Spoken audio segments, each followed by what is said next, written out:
Got it. Welcome to 2023, which is just kind of crazy.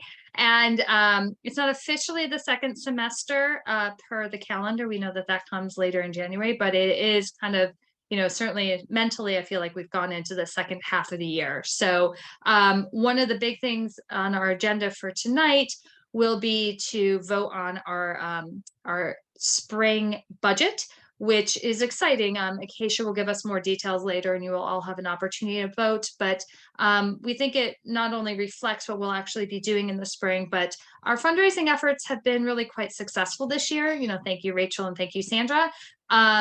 And that's a wonderful place to be. Between the holding school and COVID, it's been a while since we've been able to say yes when people have requests. So it's we thank you for those of you who have been helping either with your time or your money. And also it's good to be able to present that budget going forward. My other main update as I do my welcome is Doug Irely is our new secretary. As of 15 minutes ago. So Eric Polakovich-Carr was secretary for a year and a half, did a wonderful job, but had to step down. And Doug, who has a son in kindergarten, so we love to get the kindergarten energy, graciously stepped up.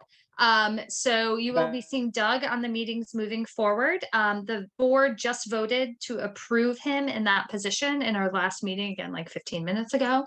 So you are staring at the brand new secretary, and happy to have him on board.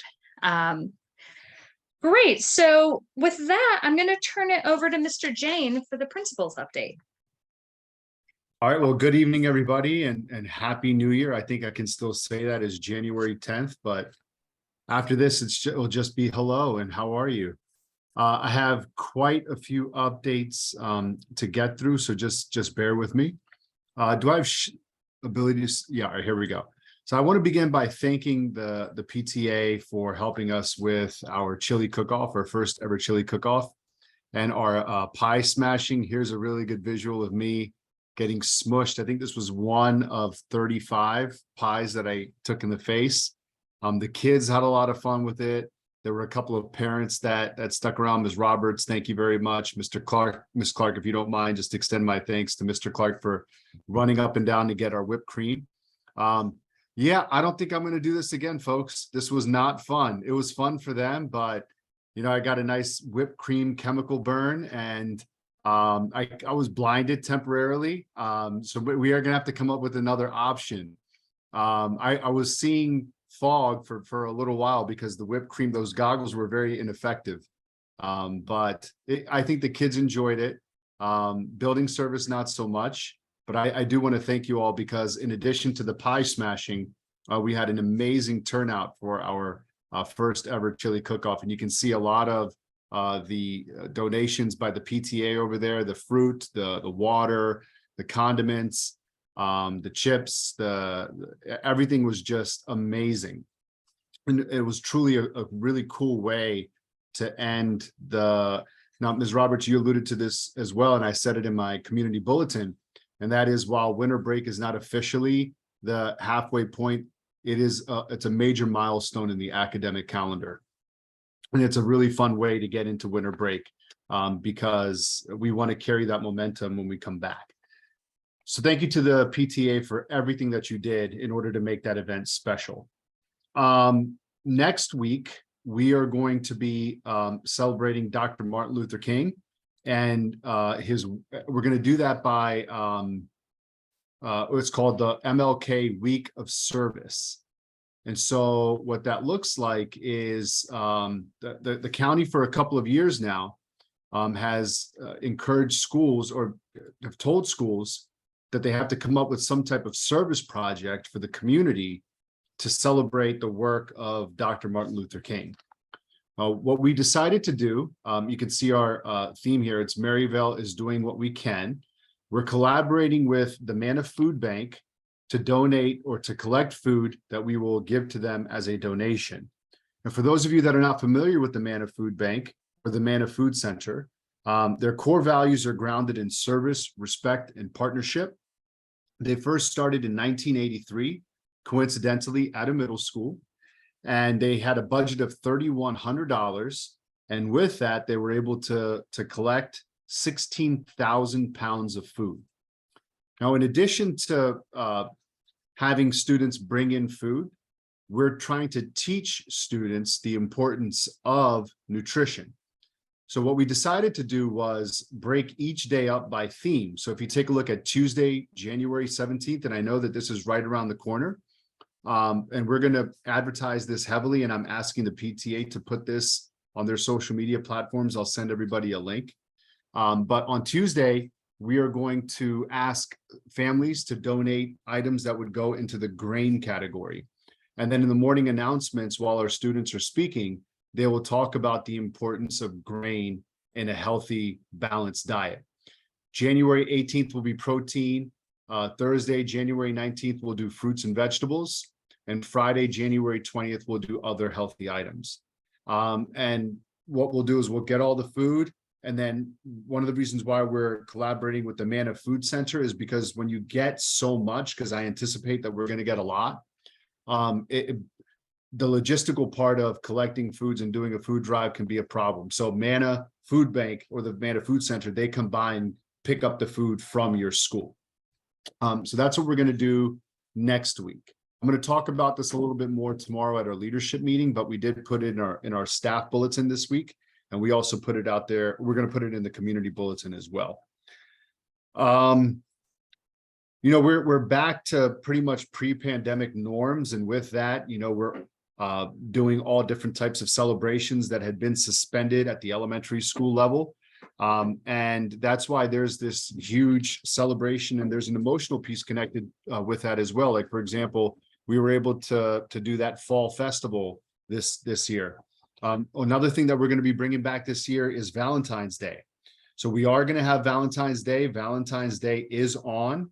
We're going to couple that with a week of kindness. It's going to be a spirit week. More information about that will be coming out soon. Food is going to be okay. Last year at this time, we were still masked, I believe. So food was not an option in the classrooms, but food will be okay.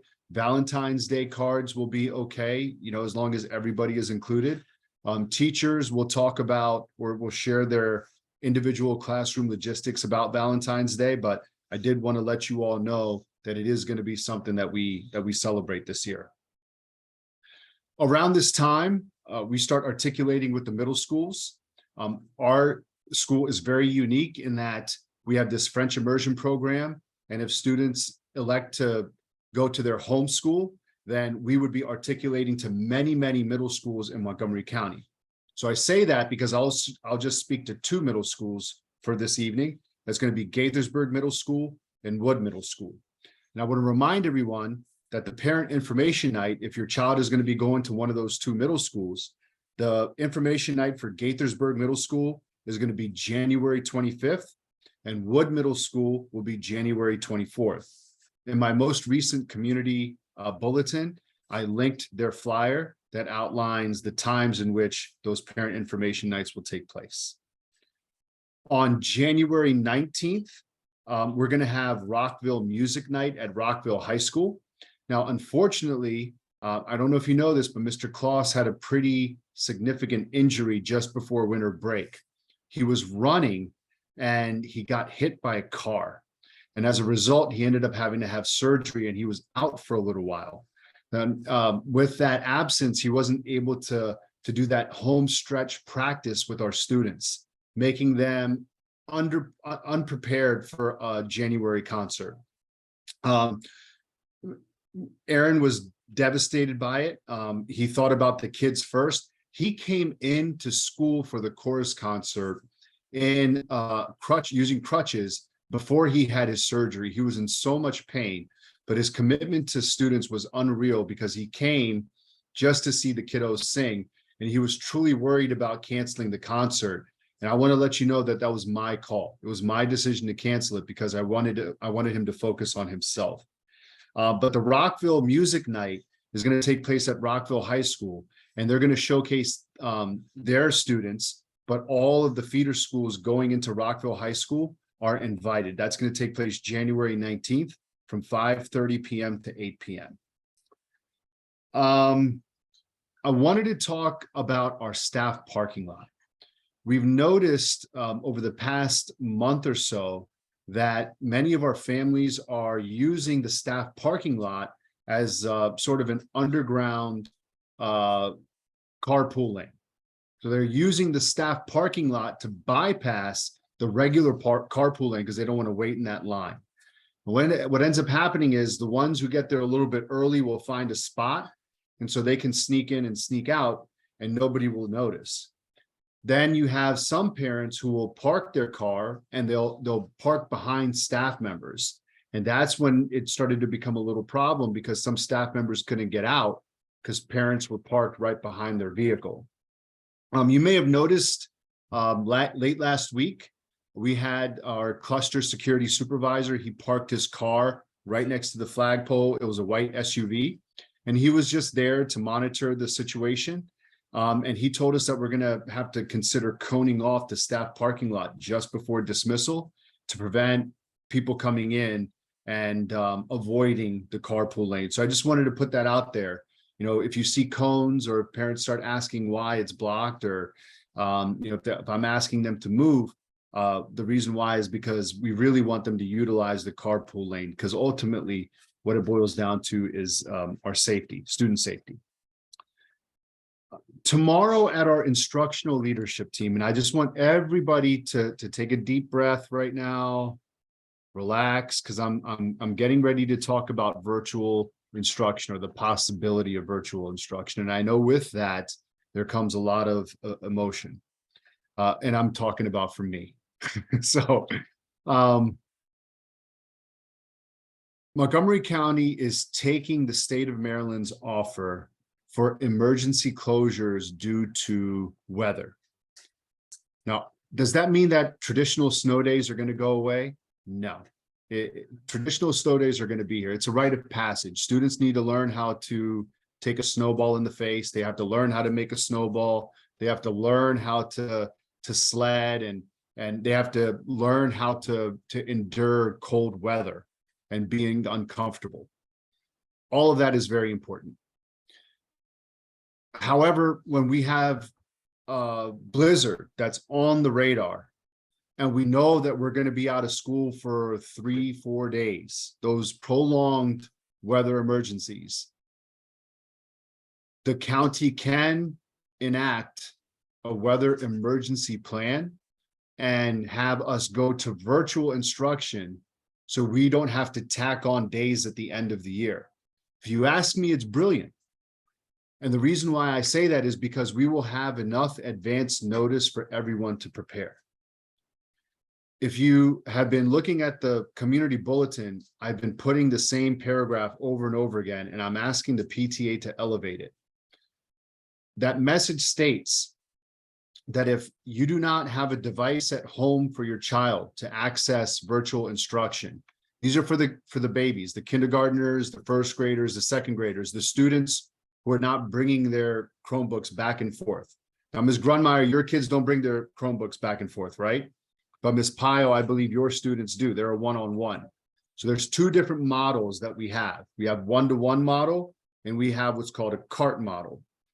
So for this, the homes that don't have a device for their child to engage in virtual instruction, there is a Google form that they can complete.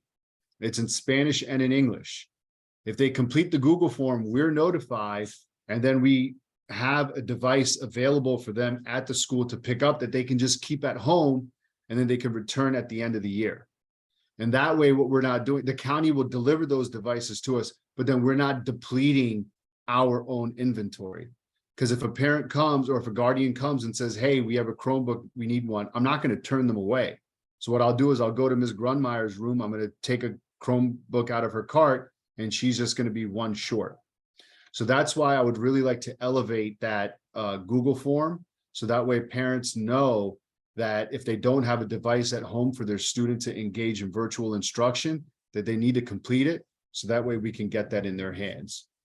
Tomorrow at leadership, we're going to be discussing the logistics behind operationalizing virtual instruction in the event of a weather emergency. And with that, it's going to be the development of a schedule. It's going to be, which we've already drafted, by the way, we've already have a schedule ready to go, but we need their approval and feedback, as well as, how are we going to communicate Zoom links to parents and Canvas pages, et cetera, et cetera. The final thing I want to tell you is that with the virtual instruction, due to an emergency closure, it will run on a 2-hour delay schedule. It's not going to be a full day schedule from 9 o'clock to 3:45. This is going to be an 11:30 start and a 3:45 finish with a universal lunch, so that all kids from K to 5 will be able to eat lunch at the same time. And the universal lunch is best for parents, because if they're at home and they have to take care of their student, then they can do it at the same time, as opposed to having them to do lunch at 11 and then another one at 12. Those are all the updates that I have. I apologize. I know that was really lengthy. I'm happy to take any questions that you might have about this or anything else. I just want to go ahead, Megan. I just had a question regarding how would it be determined how long it would start? Would it be like one day would be a snow day, and then therefore after that it would be going to the virtual instruction? The minimum amount of time that we are going to be given based off of union agreements would be 12 noon the day before. I don't think that there is a protocol where it's, hey, this is one snow day and then we're going to decide. Megan, I anticipate that this is going to be one of those situations where we know we're going to be out for a couple of days, like one of those blizzards, kind of like what Buffalo got hit with, Snowmageddon, something along those lines. Yep. And I looked at the weather, and it's very unlikely that we're going to have to do it in the next 10 to 15 days. Did you want me to, for the communications, would you like me to send something out to, when you draft something, if you want to send it to me and I can include that in my communications newsletter as well?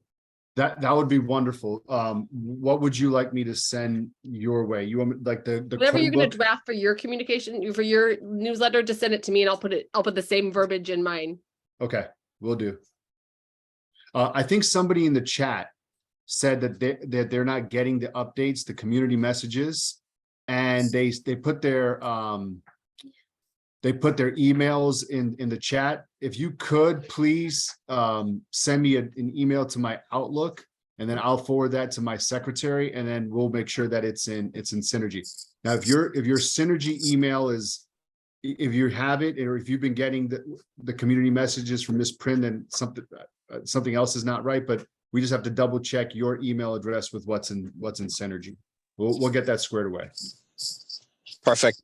Super helpful. Thanks. Do you mind sending your Outlook email to me as well, so that I know what to? Can I put that in the chat for you? Oh, that would be perfect. All right. Yep. That'll be perfect. Thank you. No problem. Any other questions for Mr. Jain?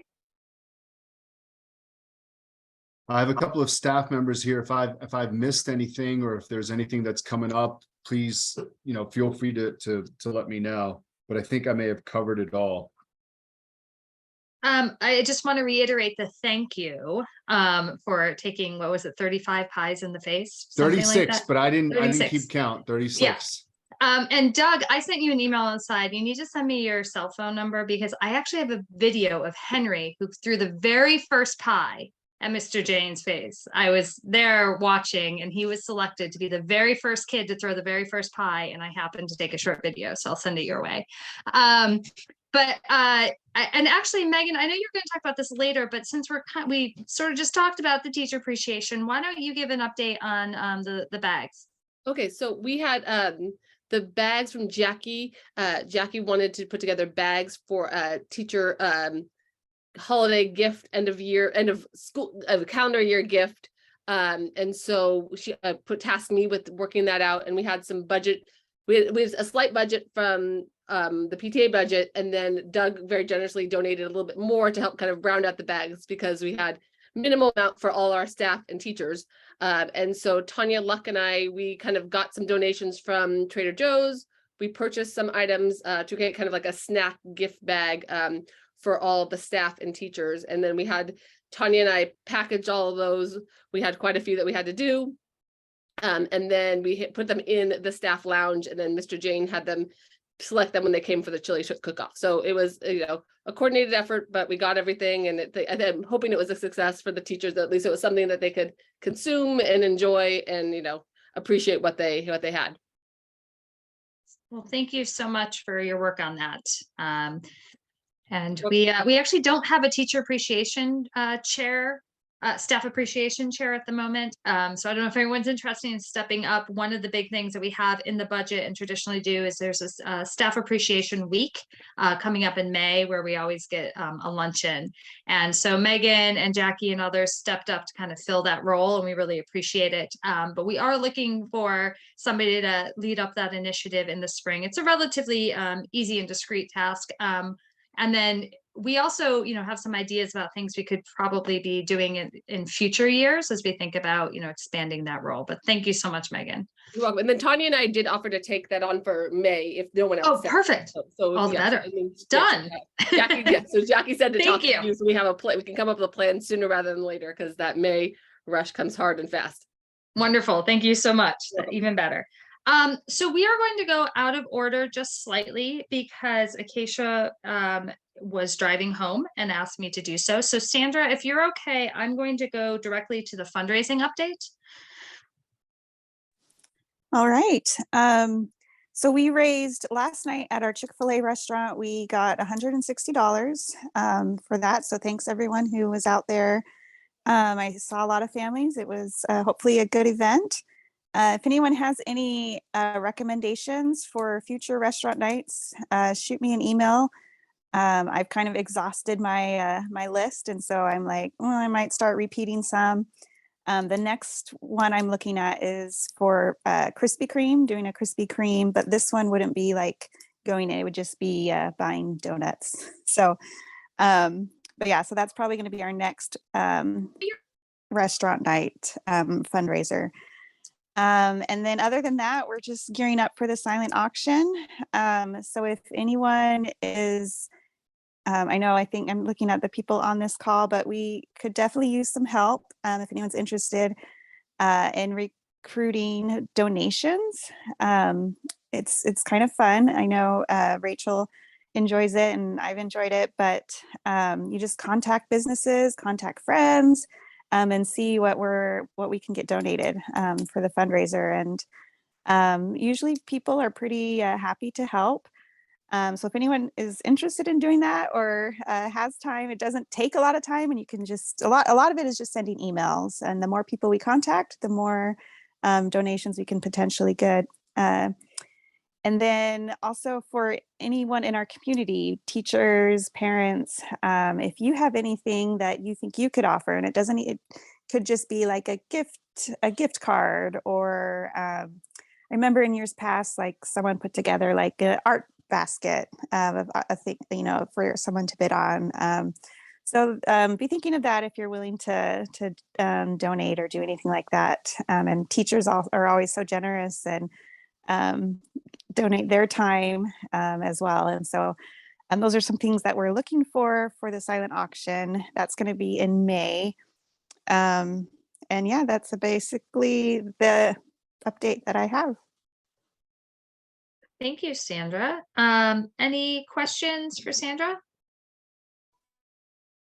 Sandra, were you able to find out about the French Bonjour books book sales? Were you able to find out about that? She did just email me today, even though I emailed her like 2 weeks ago, with a shipping confirmation. So they are in the works, I guess. So thanks for keeping it up. Because yeah, just trying to remember what, since they're not coming to me, I just want to make sure that the teachers get them. So thank you, Sandra. Thank you. And Sandra, have we done Villa Maya this year? That was last year, right?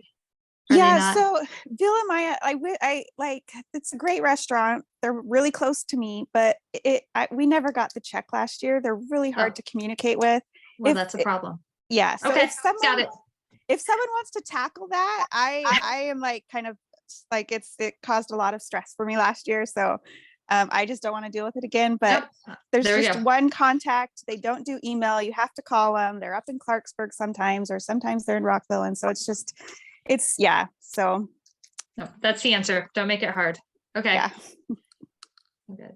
And also, this is skipping ahead a little on the agenda, but we are circling in on May 13th for our modified spring fling and silent auction. So that date, we had kind of as a board bandied about a couple different dates, but as we talk about silent auction volunteers and donations and what have you, we are looking at May 13th. We are going to have, I'm kind of on the other business spring planning here. Acacia, I see you're on, we haven't done your budget yet. We're going to come back to you in just a second. So, as part of the budget, you're going to hear Acacia talk about us allocating funds for spring fling, because there's some fees for the silent auction and various other things that we will be talking about shortly. But just to let you all know, our overall plans are to bring back some of the favorites. So we're going to have an international night again, separate from, I know last year we had combined it with spring fling. We were trying to make up for lost time. Remember when we were like, COVID took everything. So we're just putting it all on one day. This time we're going to keep together the spring fling and the silent auction, but have the international night separately. We're going to have 1 to 2 movie nights. We have a skating night. We have the entire Cabin John skating rink that we have reserved that we'll be selling tickets to shortly. So we are hoping to have a family skating night, which should be a lot of fun. As well as some other new initiatives that some of the teachers have suggested. So we're really excited to be able to do quite a bit in the spring.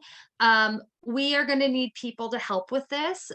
Look for some emails, Natalie. I was going to work with you a little bit to extract out. And when you became a member, you checked boxes and said, I'll help with the spring fling or international night or what have you. And so we're gonna call on those people. So I realize only some of you are on now, but look for some emails in the coming weeks as we begin to solicit volunteers.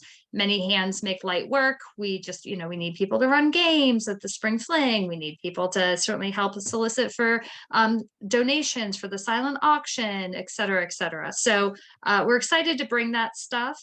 And with the spring fling, I use the word modified because we're also hoping to gather a lot of people's thoughts on what they want that to look like. There was the old spring fling that I know a lot of people experienced, but between changes in leadership and holding school and COVID, a lot of us, I personally never actually saw the old spring fling, and I have a 4th grader. So we're thinking let's do what we want to do and have as much of the old stuff as we want, as much of the new stuff as we want, and be able to kind of combine them. So, more to come on all of that, but we're putting dates on calendars and going to be soliciting volunteers, and we look forward to that. So I'm going to just, my last other business item, I'm going to cover, it's about the t-shirts, and then Acacia will come back to you to do the budget, which I know we've talked about, but haven't actually done yet. So the last item I have on the agenda here is that I put in the link in the chat, a link to our online spiritware store. Madam Pio, I know Lake Holde Cougars is spelled wrong. We know that. I have contacted a couple times. So we are excited to have a couple changes on our online spiritware store. One is for the old t-shirts. They are now all available in pink because we've heard some demand from girls. I only have boys. I hear it through people like Natalie, but if any of your daughters are dying for pink t-shirts, that is now an option. And then we also have a new design. It's a Benjo original. Those of you who know Benjo, he's in 5th grade. He designed that unique shirt last year. His mom approached me and said he's gotten so into graphic design. And I said, well, I have a job for him. So he designed a brand new original t-shirt, a French t-shirt that is available in short sleeve, long sleeve, and sweatshirt. I am aware of both the typo in French. It's not a typo on the shirt, it's a typo on the website, as well as the fact that there's no picture for the long sleeve and the sweatshirt. I have asked Jen to add those on. I hope we will have them shortly. But once those are live, once we get those 2 things fixed, we're going to be advertising this and hoping that that'll drive a little bit more, demand onto the Spiritware site, which I think it's been successful. We acknowledge that there are delays between when you order and when you get, but I think so far I've been hearing very positive things about the products and the shirts and what have you. So we're excited to have that available because it's been many, many years since we've had a French shirt.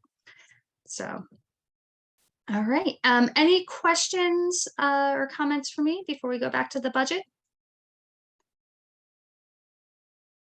All right, Acacia, it looks like you're back, so I'm going to hand it over to you. Thank you. Yes, I'm back. Okay, our Tuesday is just absolutely crazy for us. So first I'm just going to give the regular monthly update with bank balances and, activity, and then we'll go over the budget changes that we made. So as of the end of December, the bank balance was $21,565.38. There were no outstanding checks, leaving us with the same balance on hand. PayPal balance was $0. And here's the breakdown of the activity for December. The total income from December was $940.97. We had a small Cougar Cash donation for $15. We had a few more memberships through MemberHub for $86.88. Some movie night income from selling food, $453.65. We had a couple other donations, which were for staff appreciation and the seasonal roots fundraiser that still brings in a little money. We got $176.27 for restaurant nights. Through Square, we had $34 in transactions. PayPal had none. MemberHub had 136. There were nothing in the cost of goods sold, so we didn't have any expenses there. Regular expenses, the total expenses for December was $1,831.40. We spent $139.97 on staff appreciation, but then there was another reimbursement after that. We had $4 in bank fees, $5.88 in MemberHub transaction fees, $2 in Square fees, movie night food, $297.85. We paid for student counseling supplies, $138.59. We reimbursed for the library media center supplies, $561.61. We paid for $497.36 in teacher support grants and $183.72 for an after-school club. As far as our programs report, that is like the activity by class.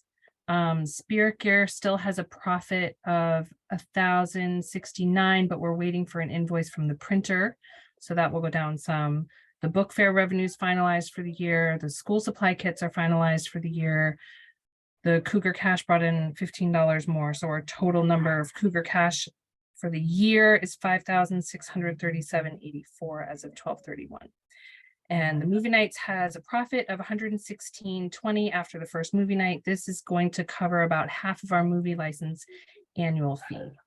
The next installment of dues has been paid. The quarterly sales and use tax for the state of Maryland has been filed.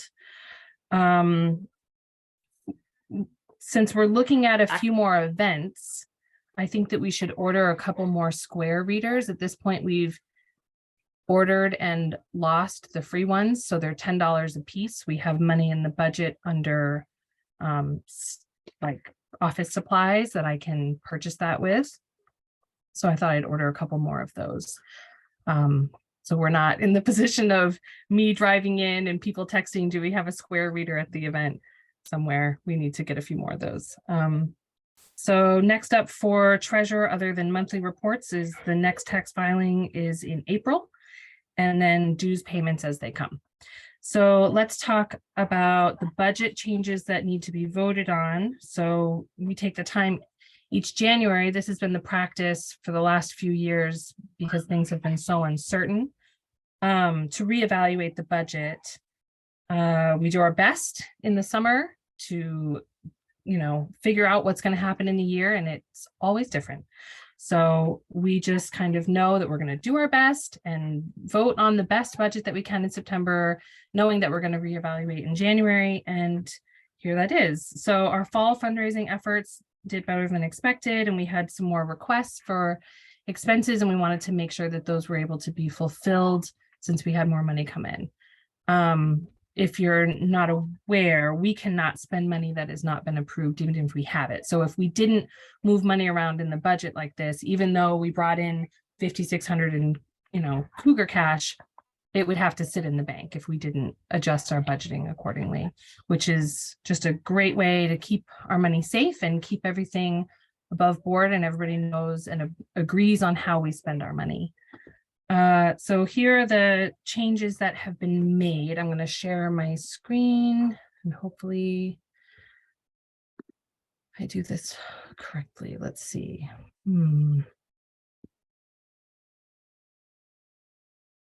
Okay, I guess that's how I do it. Oh, I thought it gave me a different option last time. Okay, so I think I need to go, that is, oh, Amanda, you're right, that bar. Okay, so here's our budget. And so as a membership, we vote on this budget here, which is a category budget. And as a board, we go over line by line, every small bank fee detail. But as a membership, we don't have to be so detailed because it's already taken care of for us by the board. So here is the overview budget that it's for the whole year, even though we're redoing in January. It's from, July 1st to the end of the year. So that yellow line there is our balance carried forward. That's how much money we had coming into the year. So what we do is we basically, when we have money like that coming in from the year, we basically overspend compared to our income and utilize that. It should be utilized. We had a budget, last year that brought us down to 4,000 or so, but things don't always happen as we plan. And so some things that we planned on spending never happened. So we throw that back into one fund and unallocate all of it and reuse it again. So you see down here in our net, we're going to plan on spending 14,751 more than what we bring in to utilize some of that money that we have there. So here are some of the changes that we are making. So the donations, we adjusted that for actual. So that increased by 3,300, largely due to the Cougar Cash Drive. Fundraising, we increased by almost 500, which is an adjustment from the way that the book fair fell. We had to redo the way that we did the French book fair this year. So we, reduced some of the Scholastic to an actual number and increased the French so that we could take care of the way that happened to fall this year. This membership dues stayed the same. This other category. So the other category, we increased that mostly to spirit gear and movie nights. We increased it by almost 1,700. The spirit gear has been selling well. The movie nights were, it was really popular, and we anticipate doing 1 to 2 more. So we were able to increase that category there. Cost of goods sold. So that is like, the invoices that we have to pay for the t-shirts that we sell. We don't get all of the money. So it's a way to reduce our income to reflect our profits. So we have to buy the pizza that we sell at the movie nights. We have to pay for the t-shirts that we sell. We have to write a check to the French bookstore for all the books that we sold for them instead of running it through their account. So that line we had to increase by 2,300 to reflect that. So down to the fun stuff, the committee expenses, we increased by $500 to offer more in our staff appreciation at the end of the year. Family engagement programs, we increased that by $3,100. We are going to be having a new family engagement night coming up. We also are we moved movie nights into that category for another category. So that's a little bit reflected there. But we also were able to, let me see, that thing is cut off on my screen. We were able to, we're adding in a new book event in the spring, or we're hoping to, and that is reflected there. So that category was greatly boosted by our fundraising efforts, which is really good. The fundraising expenses didn't change by a whole lot, but we're hoping to make some changes to Spring Fling, and that $835 is reflecting that. Operational expenses, that is mostly an increase in processing fees. So every time that we sell stuff on Square and Member Hub, we pay a percentage of fees for that. And so as those platforms are utilized more, we have to increase our fees there. Other expenses, so that was just because we moved movie night out of that category and into fundraising expenses, but we did also add in the $240 that we gave as a donation to the food bank. And program support expenses decreased overall by 400, but we like increased some lines and decreased others. A big line to note there is that we're able to double our offering for 5th grade promotion, and giving them $1,000 in their end of the year celebration. So the balance there at that is the amount that we anticipate having moving into our summer budget. We always aim for having between $2,000 and $4,000 going into the summer, which covers summer expenses before dues come in and fundraising things start. So it kind of keeps us going until we have money coming in again in the fall. And so we're right where we want to be. With the new budget that decreased by 580, but we're still right where we want to be. So that's our new budget that we have all looked over as a board, and we're now presenting to you as a membership. So if anybody has questions, now is a great time. I'm happy to explain anything. If not, we can move on to approving this. It doesn't sound like there's any questions, which is fine. Does anybody want to? I move to approve the budget. To approve it, great. Anybody second? Second. Okay, all in favor? Aye. Any opposed? Okay, so the budget passes, and I'll lock it in. Thank you. Thank you so much, Acacia. I said it during the board meeting, but I'll say it again for everybody here.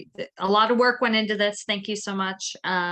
We're pretty confident it actually kind of reflects what we'll actually be doing in the spring, and some new additions of activities. So that's wonderful. All right, so that brings us up to the end of our meeting, really, the open forum, which is an opportunity for anybody to talk about anything. Does anybody have any topics they wanted to bring up? No? All right, I will take silence as contentment. So we have one more board item we're going to have a quick conversation about. Anybody's welcome to stay on, but also feel free to drop. This was just an item we didn't get to at our 6:30 meeting. So, actually my last announcement is our next meeting will be March 14th. We are not going to have a February meeting because it would have fallen on Valentine's Day. And as much as we like each other, we felt like maybe spending our Valentine's Day with each other wasn't really what people wanted to be doing. So we will have a great Valentine's party with our kids at school. And then you can have your evening to spend it with whomever you actually consider your Valentine and not just your PTA peers. So we will be meeting again on March 14th. And I think we're going to aim for March and perhaps the rest of the year to have a hybrid in-person option. Obviously we did our September meeting hybrid. It brought some technology challenges, but we did it. But COVID is is fickle. I don't know where we are on that arc, but I think it's good for us to be together in person sometimes. There are connections that are made when you can actually talk with people. So anticipate the March meeting to be in person, and depending on how that goes, we may have remaining meetings of the year hybrid. We'll always have a Zoom option because we know for a variety of reasons, childcare, et cetera, that some people can't make it in person, but there will be an option to be in person. So with that, I will end this meeting. Thank you very much for coming. And again, Teresa, we're just going to have the last little donors choose conversation from the board meeting. Anyone's welcome to stay on, but feel free to drop for anybody else. Thank you very much. Thank you. Have a good night. Thank you.